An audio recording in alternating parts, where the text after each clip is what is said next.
Welcome to What's Bruin. I'm your host, Rob Bruin. This is the show where we talk all things NIL and everything in between, lifestyle and entertainment, where we break it down NIL deals, talking about certain NIL deals and what makes them unique, and empowering athletes to be able to push into the NIL space when it's their time. Now, we're here on demand. We have the man of the hour, Philly's hometown favorite, but for some odd reason, he's a San Antonio Spurs. Very strange. But he's the founder and president of Courtside Wealth Partners, financial planning and investing firm while pushing for athletes and entrepreneurs. My guy, Nisiar Smith. Appreciate you, my guy. Good, baby. So good to see you. Yes, sir. How you feeling? Shout out to them Spurs, man. Go Spurs, go. It's over with. Go Celtics. Stefan Castle. Who? Stefan Castle. Who's that? I mean, you'll see. Nah, shout out to him, though. Did great work at UConn. Yeah, man. I'm excited for the season. As you know, we got Wemby last year, so it's a big year. We signed CP. You happy about Harrison that? Barnes. I do. I think it's going to help Stefan learn a lot about how him and Wemby, like the angles they need to be on in terms of like being able to throw the correct lob. We were terrible lobbing the ball to Wemby last year, by the way. Like terrible. Like we could not. He was the tallest person on the court, and we couldn't get him the ball. 6 or 7 blocks in a game is really crazy. I'm not gonna lie to you. That is crazy. He's gonna be probably defensive player of the year for the next 5-6 years. Like, he low-key could have grabbed it this year, but they gave it to Rudy Gobert, which is crazy. But that's getting cooked by a big Serbian. But yeah, he got done up. He got done up for sure. So let's start at the top, bro. Appreciate you for being here. Thank you for the the opportunity, to hold us man. back. We had a few. You got the exclusive. This is the first. You're getting the first it's the first podcast / media forum that I'm on talking about the firm. So I appreciate that. Well, you know what they say: if you're not first, you're last. That is true. Yeah, so that's just how we gonna do that. But why finance, bro? What made you step into that space? Man, you taking me back to the origins of like career day in high school. Man, is where it started for me. I grew up here in Philadelphia in the inner city, and you typically model what you see. Normally, if you're from any inner city across America, the people that you normally thought that would make it out of the hood were entertainers and athletes. And then you had people that were obviously doing other things in your area that, you didn't necessarily think you needed to do that to make it out the hood, but that was like the way you thought you could make some money. And so for me, when I got to high school, I remember I was one of the career day hosts, and this black man walked in with a suit driving a Mercedes. Now, again, you're from the inner city. That's not a norm. I'm not seeing a guy put a suit on, go to work in a Mercedes and come back home to his family. Like, that's not the norm. So I seen that happen, and I asked the dude, I'm like, yo, what do you do? And he's like, look, I work in finance. I work in banking. I believe he told me he was in commercial banking at that time. And I'm like, I don't know what that is. And so he began to, give me a little high-level overview of what that was. But that inspired me, right? Because I wanted to look like that, right? He represented something I wanted to look like. But moreover, I knew that I wanted to one day be able to dress like that, drive a nice car, and be able to come back and talk to the youth about what I do. So that was the inspiration for how I got into finance. Because from there, it was just like, it's been like over 10 years now, right? It's been that 10 years now, and this December it'll be year 11. Like I got an early start into finance. When I graduated high school, going into college, I had the opportunity to work for a bank in their rotational program, and got to learn the different verticals within banking, and so that propelled me into a career for the past for 10 years now, going on 11. So yes, sir. What did you see in the corporate space that made you want to be your own boss? I just felt like don't give me the political answer. Yeah, you're right. It's like it's time for you to pop your shit. It's you. Yeah. We are Courtside. Shout out to Courtside Wealth Partners. But yeah, I felt like I was being put in a box. And it took an incident for George Floyd for my career to really take the next step, right? Because then opportunities started coming to me at work because they wanted to meet a metric, like a D&I metric. So if it wasn't for diversity and what happened with George Floyd, you don't feel like you not for me in particular. I can't say that it's everybody's experience, but for me that wasn't working out, right? And so when I stumbled upon a financial planning podcast or financial industry podcast that's run by a guy named Michael Kissis. And I found out that, and for years I wanted to be an advisor, but I never wanted to work for like a wirehouse or a broker dealer. I wanted to be like my own independent boss. And you see a lot of that happen now where you got Prime America, and no shade to them, but like that ain't my style. Yeah. But once I found out that you could do it, I'm like, cool. I was listening to the podcast. I remember I'm like literally listening to this podcast every day on my way to work, right? Knowing that this is what I was going to do. And so I remember I'm like, damn, but I can't, there's nobody on this podcast that looks like me.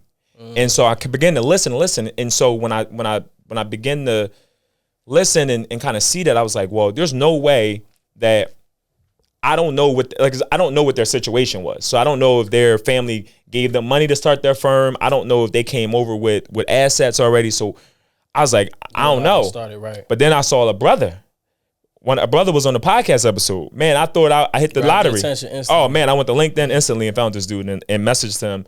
And he opened his arms to me and was like, he exposed me to like, yeah, man, you can run your own firm and like you can do your own thing and make an impact the way you want to. And so, yeah, that's like sort of like how like the inspiration grew.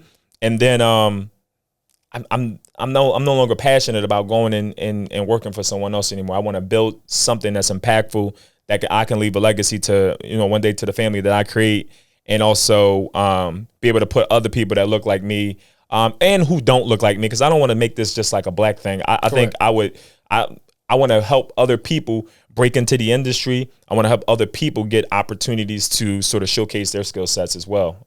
Something you said right there, I feel like was real key was mentorship. Like even as I'm trying to navigate my space, as we're kind of like in a similar space in our careers as well too, I feel like the most important thing is mentorship. Yeah. Because when you look out and you don't have anybody to teach you or say, okay, Nas, when I was 2 or 3 years into my career, I bumped my head and I did this. I wasted my money on this investment, or you should do this. You should have a Roth IRA, or you should make sure the money's going into your 401k or something else like that. What would you say? Who would you say was really the mentor for you to push you into that direction? Oh man, like it's funny that you asked me that question, because I was with my fiance and a friend the other day in the car. Shout out to the fiance. Shout out to my lady. Love you, baby. Mm-hmm. The other day we were in the car, and our friend asked me, who was your mentor growing up? And I'm like, I had to pause. And I told her, I'm like, look, I didn't have a direct mentor. Correct. Like I didn't have somebody I was chopping it up with weekly. Consistently. Nah, I had a bunch of I had a bunch of virtual mentors. Whether I saw you on social media, YouTube, whatever like using medium. somebody as inspiration, but yes. nobody that you could physically and you couldn't tell me nothing. Right. John Hope Bryant, if I can give a specific person, he ran Operation Hope. Operation Hope is a financial empowerment sort of platform and nonprofit that does a lot of work for helping individuals raise their credit score and become financially literate across the country. Gotcha. And they do a lot of other things, but that's just to summarize. But I remember I've always been this way, right, Rob? Like, if it's something that I want to know or somebody that I want to meet, I've always been intentional about how I wanted to go about this. So for John Hope Bryant, I like that word, intentional. Oh man, I think it's actually an oversaturated word right now, and I'm trying to find another word in the dictionary for it. It's important though. Yeah, it is. It's very important. But going back to my point, I think I was intentional about. I need to continue to, like, if I want to live, if I want to eat, sleep, and breathe this space and be a master at my craft, I got to go all in and continue to like try to find the people that care about it just as much as I do, because I feel like that's where I'm going to be able to learn, right? And like I said, John Hope Bryant, I had the opportunity, like I went so far in that I ended up getting on his calendar and having a conversation with this dude, right? This dude is like, he's on the president's board for economic empowerment in the country. Like this dude is like, he's like around.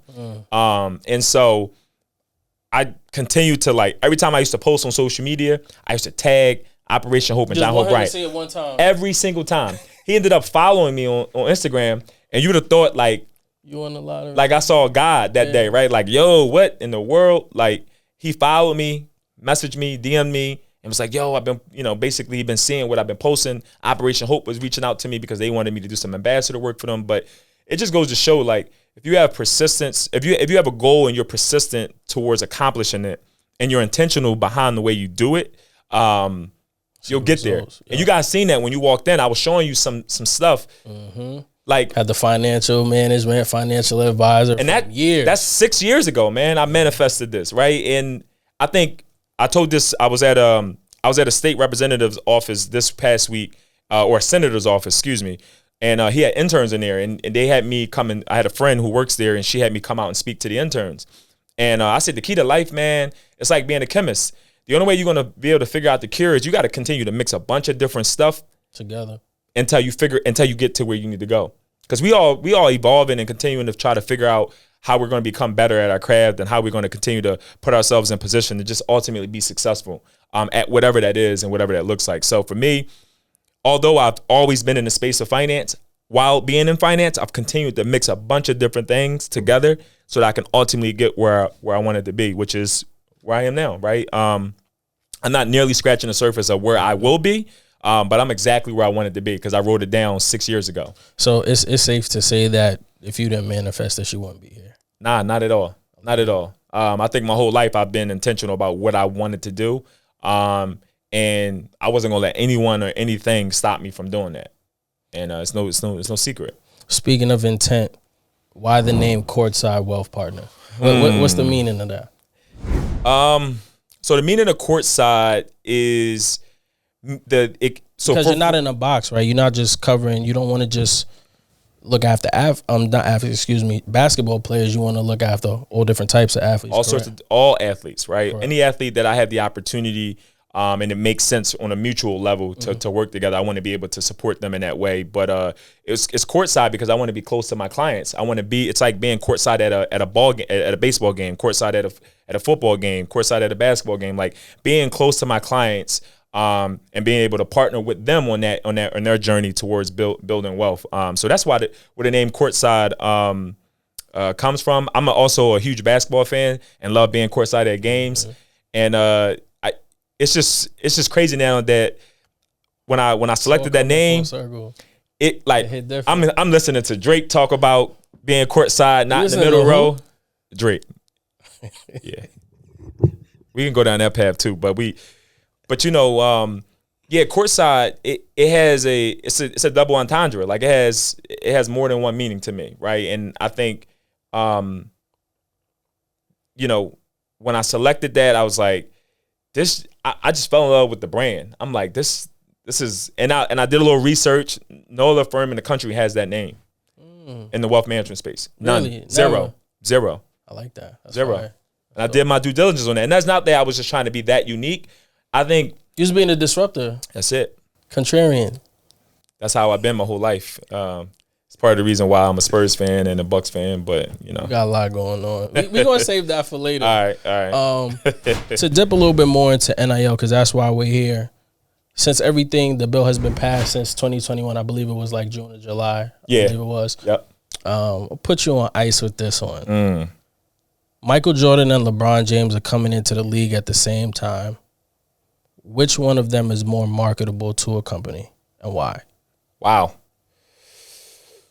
We're not talking championships. We're taking all that off the table. We're talking Jordan in Carolina Blue and LeBron in LeBron coming out of same venture, same area. That's what we're going with. Yeah. Who's more marketable?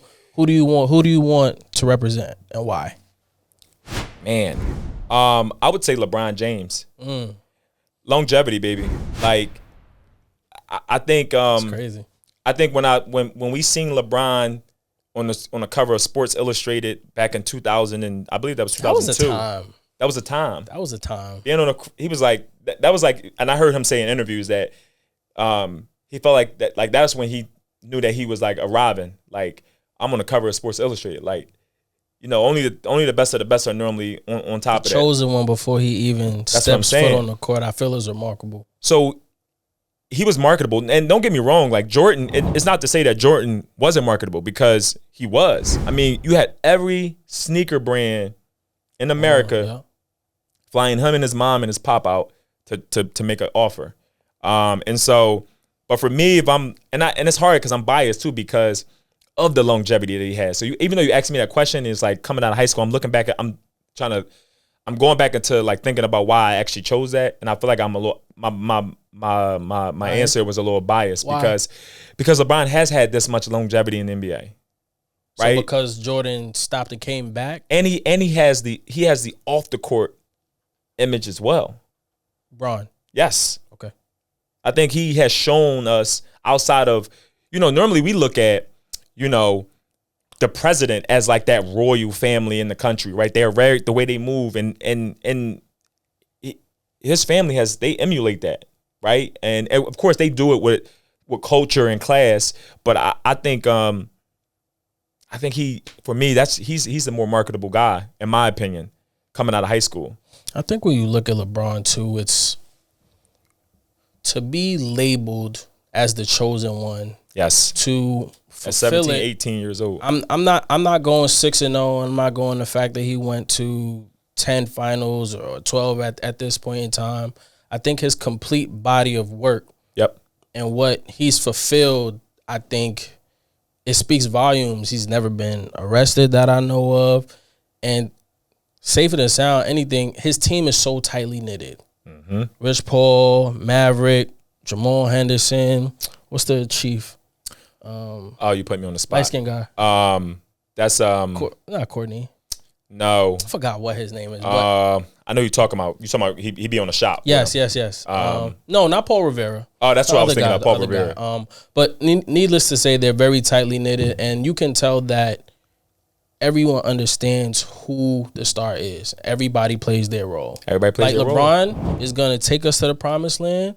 Nas is gonna do the finance. Cuddy's gonna do the video. I'm gonna do the day-to-day, and we're all gonna maximize. And so that's a big problem. That's a big problem within the athlete dynamic is that they don't typically have people around them that are looking to play their role. They want to be the athlete, and it's like you're not the athlete. Like I'm okay being the financial advisor. I'm really good at what I do, right? I'm going to overachieve on that because I'm not just going to focus on how I'm going to help you manage your money and what investments you're going to be in, et cetera. If I got to help you carry your bags, I'm going to help carry the bags. If I got to sit in a meeting with you so we can help you make a business decision, I'm in that meeting because I got clients that have me in meetings like that, right? So I think, if we have the opportunity to work with an athlete, I'm never going to be as wealthy as the athlete, never. Right? I'm not the one that's even if you have the right amount of clientele. I mean, I could, but the way especially during their earning years. Let me just say this, right? During their earning years, there's no way. It's no way. The new CBA, they print money. JT 315. Oh my God, that's filthy. Years? That's filthy. And congratulations to JT on that. That's going to be impactful. And congratulations to who else for being the champ? Jaylen Brown. No, me. Oh, yeah. My bad. Yeah, Boston. Yeah, Boston. That's a fact.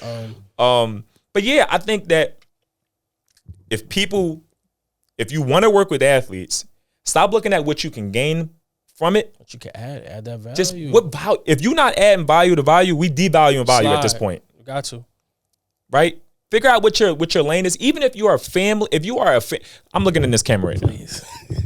If you are a family member, a friend, or some sort of associate, because right now we got a lot of crab in the barrels here in America, especially within this NIL space, because we are basically extorting kids for the benefit of our own good. Absolutely. Of trying to get money, right? And you heard, go still play that game. And in the NIL space, you're not about to be wealthy off that, bro. Absolutely. You making some money. That's fast money. But that's not longevity money. That's not generational wealth. No, we going about it the wrong way. Correct. So going back to my point, if you are somebody that is in front of an athlete, your goal should be about what type of value I'm adding to this person. And if I'm not, let me get the hell out the way because I'm not helping this person succeed. That period. That's it. If you don't have the value, it's okay because everybody's not going to be able to figure out what they're great at to be able to help this athlete, grow not just on the field or on the court, but off the court. Like how do we operationally set him up as a business and we all play our part to help the business grow? Because that's what LeBron James did. Absolutely. And all of those guys are in position to win at a very high level. And they all understand it and they buy in. They bought in. It's like another team. They know their role. They know their role. That's it. I just want you to maximize your role. That's it. And we all gonna eat. That's it. That's it. And stop looking at everybody's pocket. Don't pocket Stop watch. pocket watching. That's it. I don't pocket watch. I don't do that. Don't do that. Just relax. Relax. So when we look at the NIL space right now, would we say that the money that they're making right now, is it destroying the college athletes' work ethic? Oh, that's a big question. I think for some it is. I can't say for the vast majority that it is, but I'm going to say for the few it is, right? Sure. And the reason I say that is because, you know, a lot of people are looking at the NIL space as their opportunity to make money. And I think that's the wrong way to go about it, right? And I know because I don't do things for money, for example, for myself. Money is a byproduct of the value or whatever endeavor that I'm doing, right? The money is going to be the byproduct. Like that's the thing I'm going to get from being great at this, correct, right? So you have an athlete that's really good at they're marketable. They're really good at, you know, being great at the sport that they play, right? Okay. I think if we look at the NIL space as a relationship building space, a lot of people will get a lot further, right? And the reason I say that is because if you have the opportunity to make, if a school is offering you $700,000 over here, right? You got this one school, because now a lot of kids are making decisions on what school they're going to go to based off of what school is offering them the most money. And that's the worst thing you can do, right? A school here is offering you $700,000. The other school here is offering you $300,000, $400,000, for example. Go 7. But most people are choosing the 7. Not looking at the opportunity that 4 is going to offer, because guess what? You're going to get that 7, but that athlete is going to get the 7. He or she might not even make it professionally to play at the highest level of that sport. But if they would have went and played and got the 400,000, not even just get there, the opportunity, they might have been able to become an assistant coach in that team. They may have had the opportunity to gain a relationship that was, you know, centered in this specific, you know, at this specific school, right? And so I'll give you an example, right? I was at a camp. I'm not going to put any names in this. I was at a camp and I was listening to a kid talk to his mom, and the kid said to his mom, "Yo, mom, we here in Chicago. We were in Chicago. I can say that. We were here in Chicago. We got this NIL money. Let's just go shopping. You know, this money ain't gonna last. This money ain't gonna last as long. So we might as well YOLO out on the money." And I'm in my head listening to that, and it took everything in me not to turn around to him and his mom and say, "Oh no, we need to have a conversation." Did you know them? I didn't know them. Okay. Didn't know these people. I got you. Didn't know these people. But I felt inclined to speak just on to it. say something to them. Yeah, and it's like, I just want to educate you. I want to give you some financial education. I'm not asking for you to become a client. Like if that's something you want to do, great. But if not, I'm not. You a little free game. I just want to give you some game because I feel like you thinking about this the wrong way. Yeah, you could change some of the, you know, what's going on at home. Maybe, you know, build behind the bills and living situation. You may be able to upgrade that a bit. But for the most part, this money is not keeping you around for a long time. Like this is not going to allow you and your family to be generationally wealthy. So I just think that we need to stop looking at NIL as the opportunity to make a lot of money and look at it from the lens of, you know, building relationships and being able to take yourself out of the situation that you may be in, right? Whether it's, you know, saying, all right, well, we were renting an apartment. Now my mom can afford we can rent a house. Yeah. You know what I mean? And those are the smaller upgrades that you'll be able to do. But it's not your opportunity to think that you got these millions of dollars that's just going to be rolling in, because unless you at the top of the cream, it's not going to happen. You ain't getting millions of dollars in NIL. It ain't happening. Got you.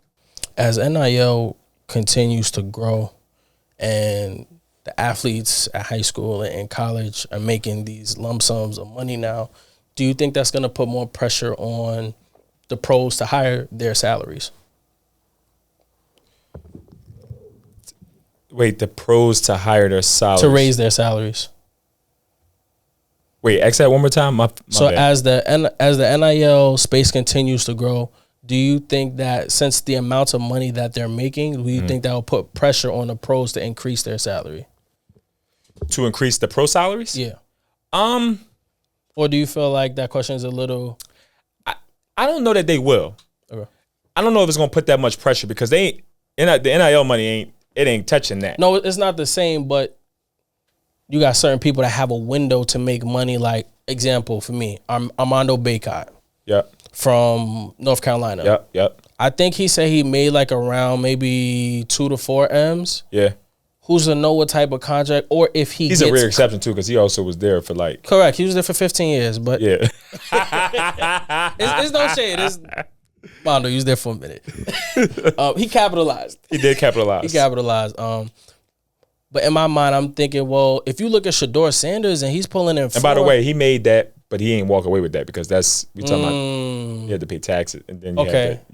I'm sure he was, but my bad. No, I'm with you. I wanted you to, you got to break that down for me. Yeah. So he didn't walk away with that, right? That's what he made. He didn't. Yeah, exactly. And also, I don't know if he became a resident of the state of North Carolina or if I don't know where he's a resident. He's on the G League team for the Jazz right now. I did see that. I saw that. I was very surprised. But he would have had to pay taxes in North Carolina, but then also if he's from another state and he didn't claim residency in North Carolina, he would be paying taxation in North Carolina and in his home state. That's technically where he's a resident. So that's what we ain't getting technical with that, but I'm just kind of, he ain't walk with that. But go ahead. I'm sorry. I interrupted your point. So then that leads me to Caitlin Clark. Is she the best thing that's happened to college basketball right now? Or at least in the past 20 years. I think there was a conglomerate of women that have paved the way for people like her and Angel Reese, Juju Watkins, Flaw J. Johnson, Cameron Brink, Camelia Cardoso. Is that Angel Reese, bro? I definitely say Angel Reese. Sure. She was the second name I said. Second. She'll come get you on Twitter. Yeah, they have changed the game. I can't say Caitlin did it by herself. She has become, because she was in our face the most. There's a Caitlin Clark effect. There's a Caitlin Clark effect. For sure. I think she brings an attention to the sport that it needs. I'm a huge fan of Caitlin Clark, so I want to throw it out there first. Like I'm not one of them people on Twitter that you saying, "Oh, she's a real dude. She can ball, she can play." I don't think that the WNBA players have embraced her the way that they should have, but not going to. Correct, and they shouldn't because it's. So I think there's a balance to that. Let me speak on that for a second. I think the competitiveness in me. Yeah, you a rookie. You coming in here, we're gonna push you, we're gonna knock you around. Elbowing you. Yeah, you getting all that. Until your teammates come get me. You getting all that, right? Because if you gonna let me keep beating up on Clark, where's Draymond Green? Listen. I'm just saying. I am all for you treating the rookies. When they come in the league, give them their walk into the league give moment. Me some donuts. But the thing is, I just believe that you guys got to capitalize on the opportunity. The amount of eyes and attention she is bringing to the sport is great for the sport. It's great for the sport. They just the WNBA just got $212 million in TV deal. So they're getting. But what is that? That's the Caitlin Clark effect. It is, but that's why I'm saying there has to be a balance. You can't. On one foot, I get it. On the court, we're gonna be hella competitive. But I like what was that Chelsea Gray from the Aces that Caitlin fell on the ground and she helped her up during the game. I can't remember. I could be off on that, but she helped her up, Caitlin off the floor. I thought that was a good sign because you got to show some compassion for the fact that she's still your colleague at the end of the day, and she's still helping. We all about to eat because of her. So why wouldn't you want her to continue to be great at? That's like I don't disagree with you, but I feel like as a competitor first, I'm gonna compete, and then I'm gonna worry about the market after. Sure, all right. Maybe picking up off the ground if we're sitting down but talking like this, and you're speaking to Chelsea Gray, absolutely every time. Or Kennedy, I think Kennedy Carter, I believe her name was. Gave her a little light chicken wing from Connecticut. Correct. Yeah. Chicago. Sorry, not Connecticut. Chicago from the sky. Because we're telling Kennedy. I was looking at you. No, you good. It's CT. Yeah, my bad. If we're looking at Kennedy like, hey, you have the ability to make 15 M's as opposed to just if you just beating her, she's like, I want to be her, and then maybe I can look at that money after. Yeah. Because we're competing right now as opposed to, I'm not sure if Kennedy is looking at it from a marketing standpoint. Now when the season's over in the off season or this downtime since in the Olympics, Zelly Cat went to 200 M's? But here's my thing. I might pick her up next time. Here's my thing. You got to look at it like this too. The WNBA is gaining more relationships. See, that's what I'm saying. Like we're looking at the 200+ million that they got for the TV deal rights. The foundation of the work of why it's 200. It's relationships. Companies are trying to throw money at the WNBA now because of what? Because of all of these people that have just were drafted, and the Caitlin Clark effect and Angel Reese effect. Okay, so I can't let you. I like how you put. We're gonna do Caitlin Clark and Angel Reese were the two biggest stars to come in from college basketball, women's college basketball last year. 1,000%. And I think that's only going to continue when you got. I'm a fan. So you got Paige Beckers, who also was who was instrumental last year. To the side because she got injured. Paige Beckers. You're gonna have Flaw J. Johnson that's gonna eventually come out. Correct. You're gonna have Juju Watkins. The WNBA is on a slow. It's on the way. Whoo. And it's not to say it wasn't before, but people are more tuned into. Like I used to watch the Minnesota Lynx when they won. I believe they won 3 straight. That's Maya Lindsay. Moore. Say that again. Maya Moore. Right? Maya Moore. Yeah. Simone Augustus. Yep. Lindsay Whalen. I'm taking you. I'm going. I've been watching the W for a minute. They call it the W now, so we can stop saying WNBA. Yeah. I've been watching the W for a little minute and been a fan of it because I thought these women could play years ago coming up. And usually in the summertime, there was no other sport going on besides baseball, and I wasn't watching baseball when I was younger. So I was watching. I was a hooper. I'm watching the W. Absolutely. So I think Caitlin has a lot to do with it, but I don't think she's the only one. And I think the legends of the WNBA, like a Diana Taurasi, who got a lot of criticism because she spoke on Caitlin coming into the league and how they're not going for that. I think they just want to also feel like, respect who was here before you, right? And kudos to them because they have all left the game in a better place. Yeah. Candace Parker, another one, left the game in a better place. Mm-hmm. Lisa Leslie left the game in a better place for Candace Parker to thrive in LA when they were out there, and so on and so forth. So I guess when I look at it, I feel like it's levels to this. Yeah. I'm not taking a shot at Angel Reese. I just think that Caitlin Clark is a generational player. Angel Reese is a hustler. She a hooper, bro. She is, and she's nice, but I feel like in a way too, it's like she already broke the record too. She's correct. The double. It's cute. No. That's like tough, bro. It's tough, but it ain't cute. I can't let you do that. I feel. I'm not advocating for Caitlin Clark. I'm just saying it's like I am advocating for Caitlin Clark. I'm advocating for both. Yeah, no, that's fair. I'm not trying to downplay one or the other. I'm just saying with Caitlin Clark, I just think what she's doing in her skill set, I think is phenomenal and something that can't be taught. But Angel Reese, her skill set, because of the way she plays ground and pound, gets to the basket, grabs all the rebounds, rah-rah in your face, I feel like that's more mentality and drive as opposed to skill. But I'm not going to knock what she's doing because I appreciate, and I will admit, we need both of them.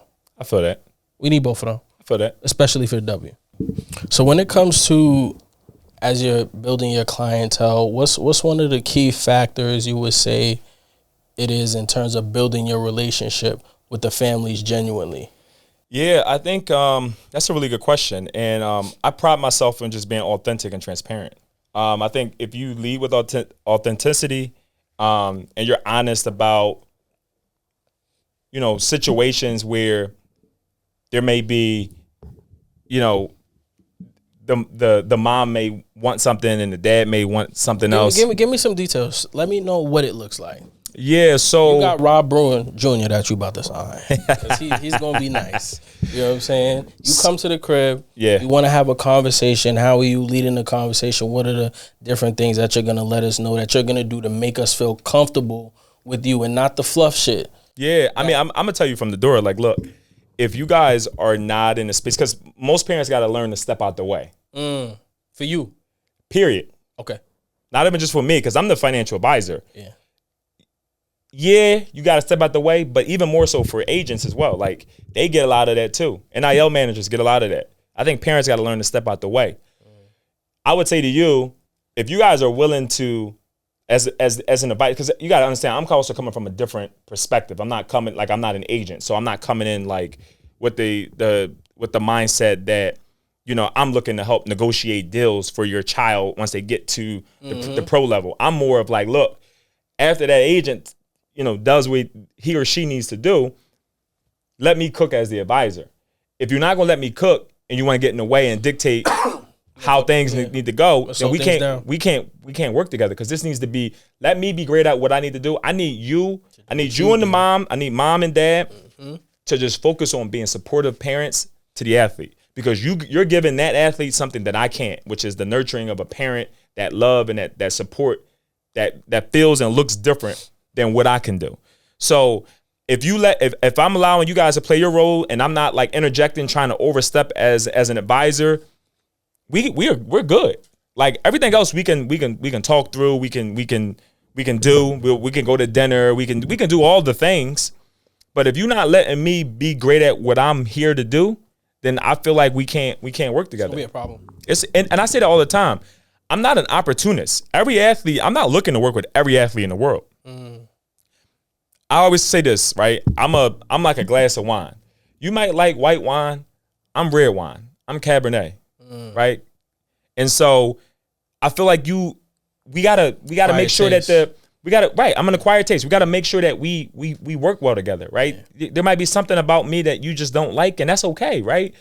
No love lost. I will still be able to connect you to any type of resource that's within my network. I will still, you know, be able to provide education to you all, because that's what it's about.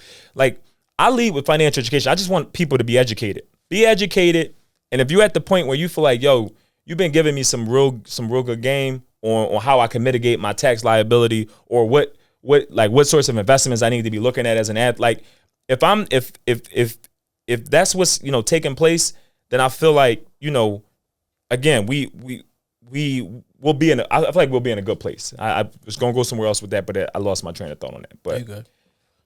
You ever see yourself in a position where, obviously, a kid is still young, they're trying to figure things out, and you feel in the moment that they're not understanding or won't get what you're trying to teach them? Do you turn them away as a client? No, because I think that's the important piece of the education component, right? I got athlete clients that are, you know, they're playing maturity thing too. Maturity thing. They're in college. They have a mindset of like, I'm a hooper. I just want to hoop. You talking about so much more than just hooping. Yeah, it is. Yeah. And so you have to, over time, educate and help them develop in that perspective, like, area that you're trying to get. So, for example, I recently helped one of my athlete clients, you know, obtain, you know, a credit card for the first time, right? And they knew nothing about credit. And they were a little confused, a little hesitant at first, because they was like, well, what is this thing? But until I sat down and educated them on what credit actually was and how they are going to be able to, like, later in life leverage it, they bought in. So it's just like, sometimes you just got to, like, understand that they also come from different all athletes come from a different walk of life. You're going to have some athletes that grew up very humble, like from humble beginners. You're going to have some athletes that, hey, they came from a family that had some money. That had wealth, right? Or middle class, or whatever you want to call it, right? So it's all about learning and reading a room, right? If I'm with a family, read the room. Who is the person that you're going to have to build the like, not that you're not like, I'm equally built in a relationship with everybody in the room. I want to know the family. I want to know I want to know everybody. Yeah. But who's the decision maker? That's my thing. Yeah. That's my thing right there. Who's the decision maker? Because that's the person you got to spend a little bit more time with. So and more intimate. Correct. Got to be more intimate, because you need them to allow you to cook. If you're not allowing me to cook the way I need to, I'm not able to effectively do my job for your son or daughter. Okay. Period. Well, obviously the right person is in Caleb Williams' ear, because I would say NFL rookie QB Caleb Williams, he's asked the Chicago Bears to pay his 4-year, $39 million deal to his LLC. Is that a loan, or does that avoid like tax fees? Like, would you say that that's going to be a plus, trying to get the Bears to pay him through his LLC, or is that something that can be a con for him? So it's really. So I'm going to give you the advisor, because it's hard to say, because I don't know all the content. I don't know what I don't know what the strategy is. Right? I can assume all these different strategies. Is he thinking that he's gonna get taxes taken out because it's a business? He's still getting taxed regardless. The business is going to be taxed. Okay. He's going to be taxed. The business is going to be. He's still going to get taxed, right? And that's another factor, right? It depends on if it is an LLC and he's set up as the sole member. That business income and losses, it still flows through to the individual owner of the entity. Correct. Right? So I don't know what the strategy is. It might be a great thing. Maybe he's doing that because he wants to pay his employees that are going to be working for him, whether it's his chef, his personal trainer, his assistant, whomever. He may be looking at that as a play for, well, this is the way I want to, legally set myself up so that they can't ever try to come back and sue me for everything that I have. Okay. Right? They would have to go and sue the business, because the business owns all the assets that are coming in from the NFL. Not me. I'm an employee. Like, he's the employee of the business that he'll be receiving a paycheck from the NFL to render the services of being a quarterback. Like, that's what's ultimately happening. So, again, Caleb Williams has been coming in and doing a lot of different things. He doesn't even have an agent. Like, he's negotiating his own deals. He's been coming in very liberated and wanting to keep the leverage in his hands. Another year because he wanted to get drafted to the wrong team in his eyes. Correct. And so I think there's definitely, some good strategy there. I just feel like we need to understand that strategy a little bit more before we start making assumptions. Okay. I got a couple of quick hitters for you before we get out of here. Let's do it. Give me your top 5 Spurs players of all time that you've seen playing with your own 2 eyes. That's easy. Yeah. Tony Parker, Manu Ginobili,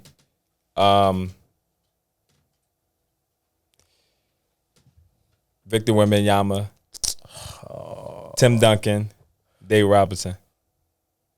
Are you putting Wemby in there already? Great.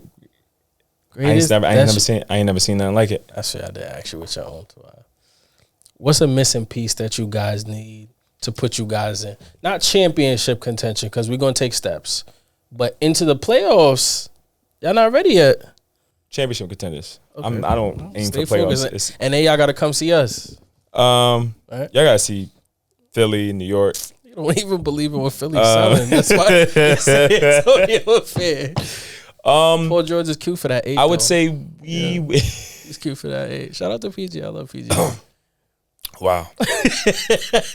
My throat got on fire a little bit. Whoa. So good. Sorry, pause. You good? I'm good. Everything green. We green. We evergreen.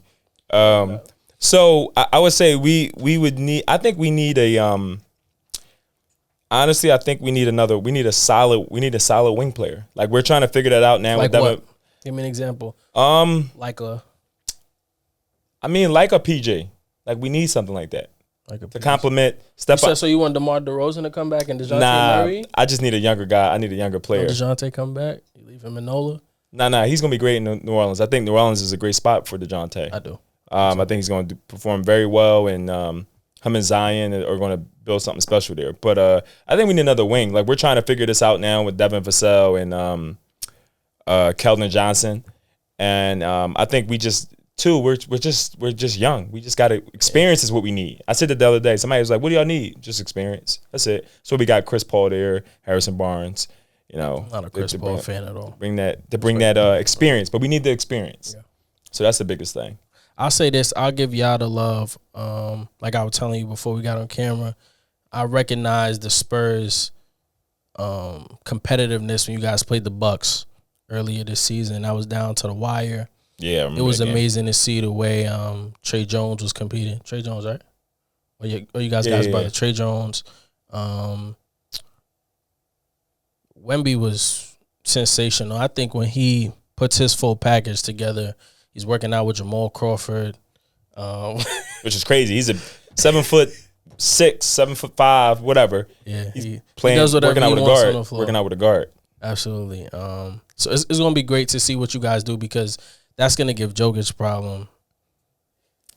We beat Denver last game of the season, by the way, which made them drop from 1 to, I believe, 3. Which is why they ended up playing. You saying that to say what? That we're coming. Okay. And you know why we coming? Yeah, we are. Because I said we coming. Shout out to Prime. We love the shout out to Prime. Is LeBron James still top 5 in the NBA? Absolutely. Absolutely. You cannot put him. You cannot not put him in there. Like, you got to. Jaylen Brown and Anthony Edwards. Oh, Anthony Edwards every day. What? Every day. It's not even like you're not even thinking that boy about a killer. That? You see when he did the Jaylen Brown? Jaylen Brown not a killer? No. What's that? You got What's that? So you have he's a Finals MVP. You got like pit bulls and you got Connie Corsos. You got different types of dogs. Okay. So Ant Edwards is a breed that we never seen him before. He's I won't say we never seen him, but he just got that dog in him. And Jaylen Brown got what? No, he could play. That's crazy. All right. What team showed you the most improvement this year outside of your Spurs because you're going to be biased? Yeah. No, I would say Oklahoma City. Oklahoma City for sure. Okay. They adapted well. They're young guys matured. Yeah, they gelled very well. I love the whole.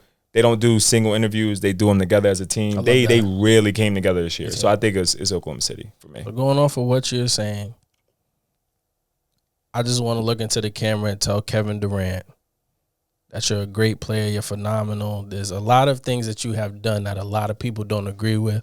But if you want to end your career on the right note, just go ahead and go back home to OKC and get the ring with Shea.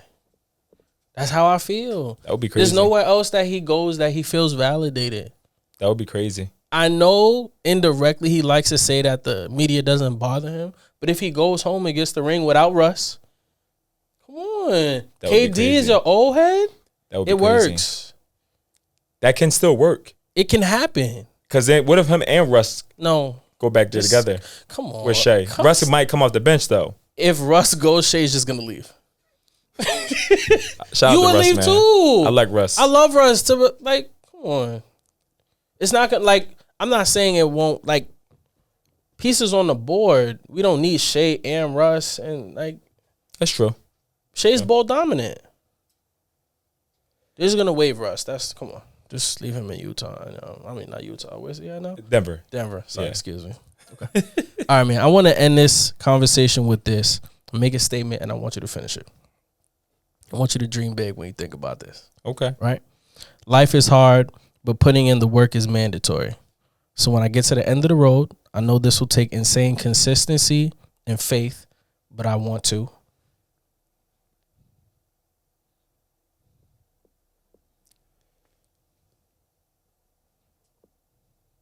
Succeed. I know that's basic, but were you looking for a better drop the mic on that one? You don't got to drop the mic. No, the mic right there. Oh, my bad. Succeed. I would say succeed. I mean that's a loaded statement, and I feel like at the end of it all, I want to feel like I have achieved success based off of what my goals and aspirations were. So, and what I want to leave to this world when I'm no longer here. That's love, man. Appreciate you for the sit down, my guy. Yes, sir. Till next time, y'all tap in. Everybody be safe. Love. Peace.